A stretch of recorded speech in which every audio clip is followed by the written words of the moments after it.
Hi, hello students. Today class about net gain of ATPs, balance sheet of ATP production in aerobic respiration. Okay, right? Already we know glycolysis and Krebs. Two cycles are explained. Okay, right? Once again repeat glycolysis. Glycolysis chart cycle glucose to glucose 6 phosphate. Okay, the ATP is used. Okay, ATP to ADP. Okay, glucose to glucose 6 phosphate, right? And third reaction, second reaction, glucose 6 phosphate to fructose 6 phosphate. There is no ATP used or consumed or production, there is no. And next reaction, fructose 6 phosphate to fructose 1,6 bisphosphate. Okay, this reaction ATP is converted into ADP. Okay, one phosphate is consumed, right? And fructose 1,6 bisphosphate, this is the cleavage. Okay, cleavage, vidalanam, cleavage, dihydroxyacetone phosphate and glyceraldehyde 3 phosphate. Okay, glyceraldehyde 3 phosphate is converted into 1,3 bisphosphoglyceric acid. Okay, 1,3 bisphosphoglyceric acid, glyceraldehyde 3 phosphate to 1,3 bisphosphoglyceric acid. Okay, this is the oxidation reaction, first stable oxidation reaction. Okay, this reaction NAD plus is converted into NADH. Okay, these 1 NADH equal to 3 ATPs. Okay, 1 NADPH is equal to 3 ATPs. So 2 NADH is equal to 2 into 2 4 ATPs. And ATP production, 7th reaction and 10th reaction. Okay, first reaction ATP consumed, 3 reactions are ATP consumed, and 7th reaction and 10th reaction ATP production. Okay na? See, look here once again, this glycolysis, balance sheet of ATP production in aerobic respiration of glucose. అంటే ఇక్కడ మనకి ఒక glucose అణువు క్షయకరణం చెందడానికి, అంటే అది వినియోగించబడడానికి, మన దేహం లోపల ఒక గ్లూకోజ్ అణువు అనేటువంటిది మనకు కన్జ్యూమ్ చేయడానికి ఎనర్జీ ఎంత అవసరం అవుతుంది, ఎంత శక్తి అవసరం అవుతుంది అంటే ఇక్కడ ఆ యొక్క వాయు సహిత శ్వాసక్రియ లోపల మనకు ఒక గ్లూకోజ్ అణువు వినియోగించబడడానికి, మన దేహం లోపల వినియోగించబడడానికి ఎంత ఎనర్జీ లాస్ అవుతుందనే దాన్ని, ఆ యొక్క ఎనర్జీ అనేది ఇక్కడ మనకు which is form the ATP.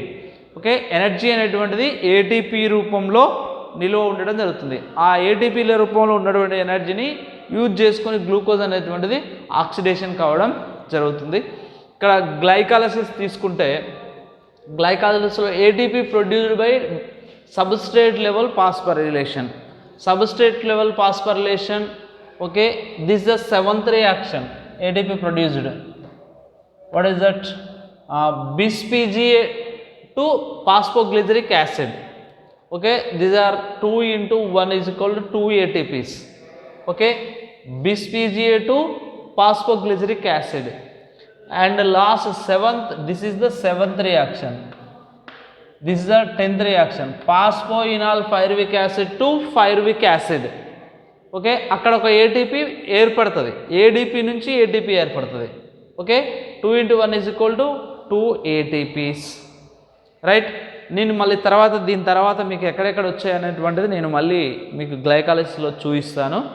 First balance sheet అనేటువంటిది మనం వేసుకుందాం. ఎక్కడెక్కడ ఏటీపీలు ఇక్కడ ఏమన్నాడు ప్రొడ్యూస్డ్, ఎక్కడ ఏటీపీలు ప్రొడ్యూస్ అయినాయి, ఎక్కడ కన్జ్యూమ్ అయినాయి అనేటువంటి మనం రియాక్షన్స్లో తెలుసుకోవాలి. అంటే మనకు గ్లైకాలిసిస్ 10 రియాక్షన్స్ వస్తేనే మనకు ఈ యొక్క net gain of balance sheet of ATP production అనేటువంటిది తెలుస్తుంది. 10 రియాక్షన్స్ కన్ఫర్మ్గా తెలుసుకోవాలి మనం, రైట్. నెక్స్ట్ ఏటీపీ కన్జ్యూమ్డ్, ఎక్కడెక్కడ కన్జ్యూమ్ అయినాయి మనకు వినియోగించబడ్డ ఏటీపీలు అంటే ఎలాగ చెప్పినట్టుగా గ్లూకోజ్ నుంచి గ్లూకోజ్ 6 ఫాస్ఫేట్ ఫస్ట్ రియాక్షన్ ఇది. ఫస్ట్ రియాక్షన్లో ఏడిపి నుంచి ఏటీపీ ఏర్పడుతుంది. ఇక్కడ ఏటీపీలు వినియోగించబడ్డాయి. ఓకేనా. తర్వాత ఫ్రక్టోజ్ 6-ఫాస్ఫేట్ టు ఫ్రక్టోజ్ 1,6 బిస్ఫాస్ఫేట్. ఇక్కడ కూడా ఇది థర్డ్ రియాక్షన్.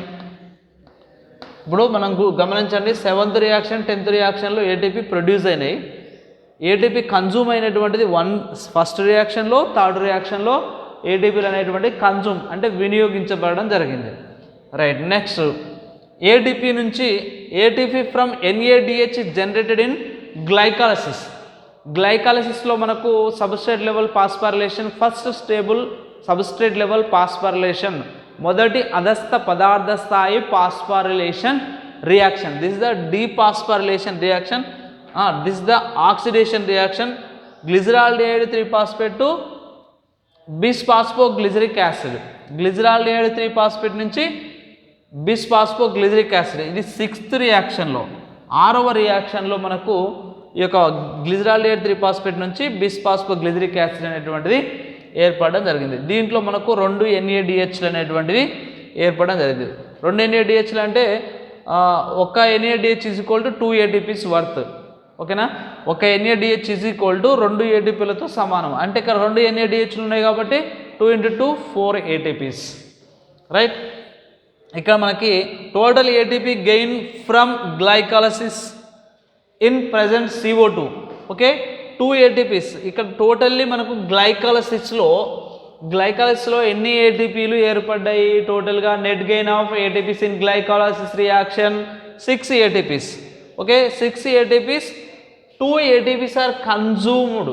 ఓకే. 2 ATPలు అనేటువంటి వినియోగించబడ్డాయి కాబట్టి టోటల్గా ఇక్కడ 4 ATPs.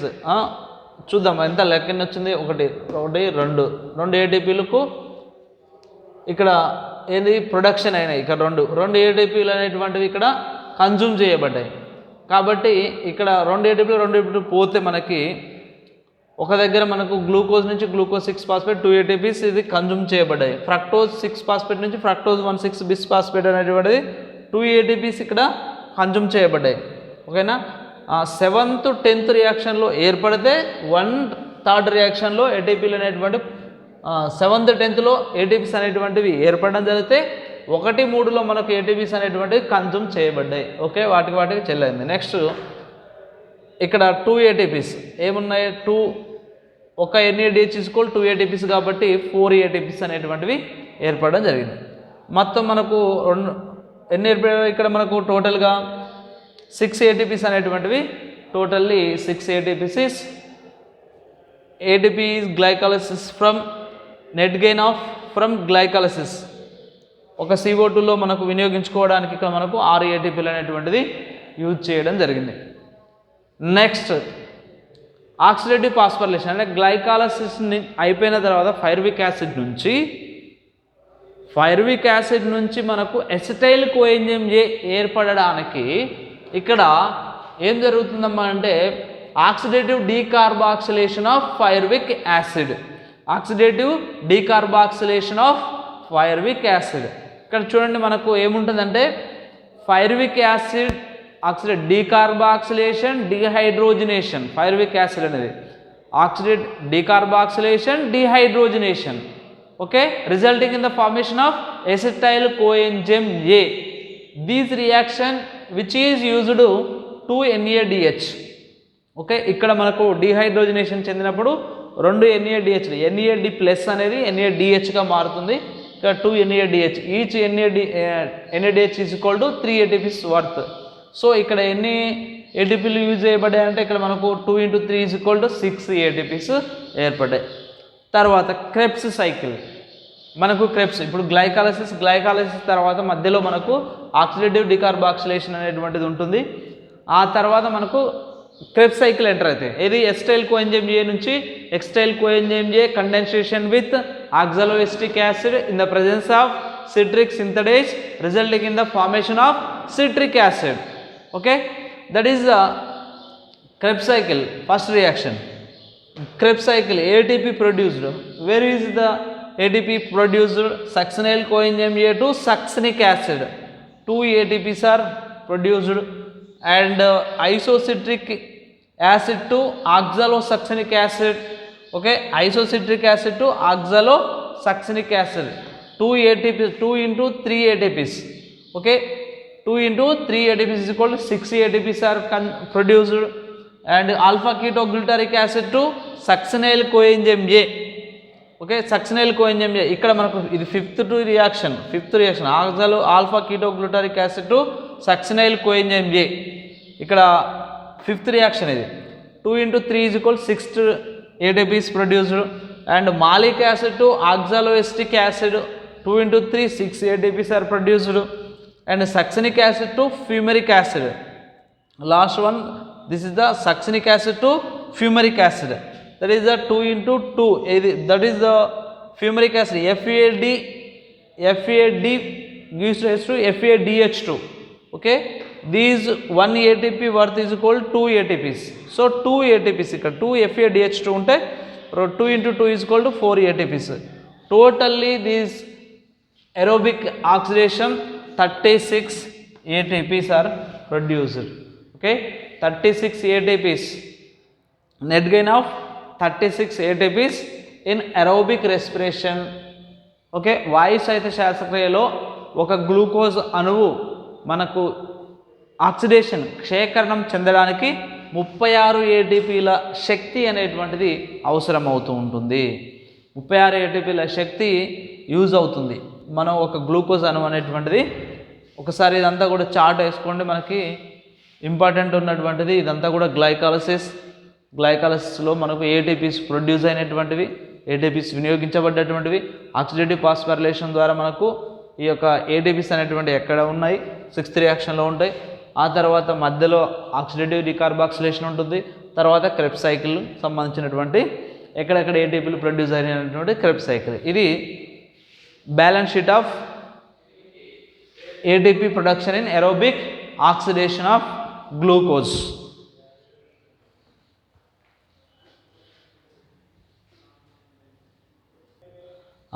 Glycolysis, see look here. ఇప్పుడు నేను గ్లైకాలసిస్ బ్యాలెన్స్ షీట్ అనేటువంటిది ఎట్లా ఉందన్న ఈక్వేషన్ పార్ట్లో చూద్దాం మనము. ఈక్వేషన్లో first glucose to glucose 6 phosphate, glucose to glucose 6 phosphate. ఇక్కడ చూడండి కింద ఉంటుంది మనకి ATP consumed, glucose to glucose 6 phosphate. ఇక్కడ 2 ATPs కన్జ్యూమ్ అయినాయి. ఏంది ADP అనేటువంటిది ఏమైందమ్మా మనకు ATPగా మారడం జరిగింది. ATP అనేది ADPగా మార్పు చెందడం జరిగింది. ఓకేనా, అంటే ఒక ఫాస్ఫేట్ గ్లూకోజ్ నుంచి గ్లూకోజ్ 6 ఫాస్ఫేట్ అంటే 6వ కార్బన్కి ఒక ఫాస్ఫేట్ యాడ్ కావడం జరిగింది. ఇది ఒక ATP కన్జ్యూమ్ అయినటువంటిది. తర్వాత ఏమన్నాడు, fructose 6 phosphate to fructose 1,6 bisphosphate. తర్వాత ఎన్నో రియాక్షన్ ఇది, థర్డ్ రియాక్షన్. ఫ్రక్టోజ్ అంటే glucose 6 phosphate to fructose 6 phosphate, fructose 6 phosphate to fructose 1,6 bisphosphate, fructose 6 phosphate to fructose 1,6 bisphosphate. అంటే ఇక్కడ మనకు glucose 6 phosphate to fructose 6 phosphate. This is the second reaction. Fructose 6 phosphate to fructose 1,6 bisphosphate, third reaction. Right, fructose 6 phosphate to fructose 1,6 bisphosphate. This reaction is called dephosphorylation reaction. Dephosphorylation reaction, ATP is converted into ADP. Okay, ATP is converted into ADP. See, look here, the energy which is formed into ATP. ఓకేనా, శక్తి అనేటువంటిది ATP రూపంలో నిల్వ ఉంటుంది. శక్తి అనేది మనకు ఇక్కడ ఎట్లా నిల్వ ఉంటుందంటే ATP అడినోసిన్ ట్రైఫాస్ఫేట్ అనే రూపంలో నిల్వ ఉంటుంది. కానీ ఇక్కడ ఏమైంది, ATP నుంచి ఒక ఫాస్ఫేట్ కోల్పోతుంది, అంటే ఎనర్జీ లాస్ అవుతుంది. ATP use consumed.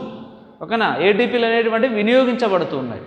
ఎందుకు, ఒక CO2ను క్షయకరణం చెందించడానికి ఇక్కడ ATPలు అనేటువంటివి ADPలుగా అంటే నిల్వ ఉన్నటువంటి శక్తి అనేటువంటిది వినియోగించుకొని ఆ యొక్క CO2 ద్వారా ఆహార పదార్థాలను తయారు చేసుకోవడం జరుగుతుంది. అంటే శక్తిని వినియోగించుకుంటున్నాయి. ATP అనేటువంటి శక్తిని వినియోగించడం ఎక్కడ, గ్లూకోజ్ నుంచి గ్లూకోజ్ 6 ఫాస్ఫేట్, ఫ్రక్టోజ్ 6 ఫాస్ఫేట్ నుంచి ఫ్రక్టోజ్ 1,6 బిస్ఫాస్ఫేట్లో ఇక్కడ రెండిట్లో మనకు ATP కన్జ్యూమ్ అయింది. ఓకే, ఇక్కడ ఉన్నటువంటిది clear, it's clear, ATP consume అయినటువంటిది. హౌ సార్ మరి ATP produced, Where is located ATP produced? Fructose 6-phosphate 2. These are cleavage reaction. Okay, DHAP2 dehydroxyacetone phosphate to glyceraldehyde 3-phosphate. Glyceraldehyde అంటే short కట్లు రాస్తున్నా G3P అని రాస్తున్నాను. Glyceraldehyde 3-phosphate, glyceraldehyde 3-phosphate to 1,3 bis PGA bis phosphoglyceric acid short form రాస్తున్నాను. Glyceraldehyde 3-phosphate to 1,3 bis phosphoglyceric acid. ఇక్కడ మనకు dehydrogenation reaction. This is the dehydrogen అంటే NAD అనేటువంటిది ఏమవుతుందమ్మా NADH గా మారుతుంది. NADH is converted into NADH. Glyceraldehyde 3-phosphate to 1,3 bis phosphate. This is the sixth reaction. Okay, oxidation reaction. ఇక్కడ ఉన్నది మనకి వస్తుంది. Glyceraldehyde 3-phosphate to glyceraldehyde 3-phosphate to right. Glyceraldehyde 3-phosphate to 1,3 bis phosphoglyceric acid. ఇక్కడ మనకి NADP అనేటువంటిది NAD plus అనేది NADH plus H plus. Okay, 1,3 bis PGA. 1,3 bis PGA is converted into 3-phosphoglyceric acid, short form 3PGA. 3PGA is converted into 2PGA, intramolecular shifting. And 2PGA is converted into phosphoenol pyruvic acid. Okay, these phosphoenol pyruvic acid into pyruvic acid, phosphoenol pyruvic acid to pyruvic acid. Okay, this reaction is called dephosphorylation reaction. Dephosphorylation reaction, what is that? ADP is converted into ATP, the energy which is forming. ADP is converted into ATP. What is the reaction? 10th reaction. Okay, this is the 6th reaction and 7th reaction. This reaction also ADP is converted into ATP. Okay, the 7th reaction, 10th reaction, ATPs are produced, and first reaction, third reaction, ATPs are consumed. ATP to ADP, these reactions ADP to ATP. Okay, this is the glycolysis net gain of ATPs consumed and produced. Okay, right. And the last product is pyruvic acid. This pyruvic acid is converted into 2-acetyl coenzyme A. Acetyl coenzyme A. Pyruvic acid is converted into acetyl coenzyme A. This reaction is called oxidative decarboxylation reaction. Decarboxyl and dehydrogenation. Pyruvic acid to acetyl coenzyme A. This reaction is called oxidative decarboxyl and dehydrogenation reaction. Okay, decarboxylation means one CO2 is removed in pyruvic acid. Okay, pyruvic acid, how many carbons here? 3 carbons. One CO2 is removed. Okay, then finally the 2-acetyl coenzyme A is a 2-carbon compound. Okay, this reaction is called oxidative decarboxylation, dehydrogenation also. So NAD gives rise to NADH. Okay, 1 NADH worth is equal to 3 ATPs. 1 NADH worth is equal to 3 ATPs. So there is 2 NADH is formed. So 2 into 3 is equal to 6 ATPs are formed or produced. 6 ATPs produced. Okay, the reaction oxidative decarboxylation reaction. Then go to next Krebs cycle. Krebs cycle also already explained. Okay, this is the balance sheet of ATP production in aerobic oxidation of glucose. Chart ఒకసారి చూసుకొని తర్వాత మళ్ళీ మీకు రాసుకొని క్లియర్గా అర్థం కావడానికి చూసుకోవాలి ఒకసారి.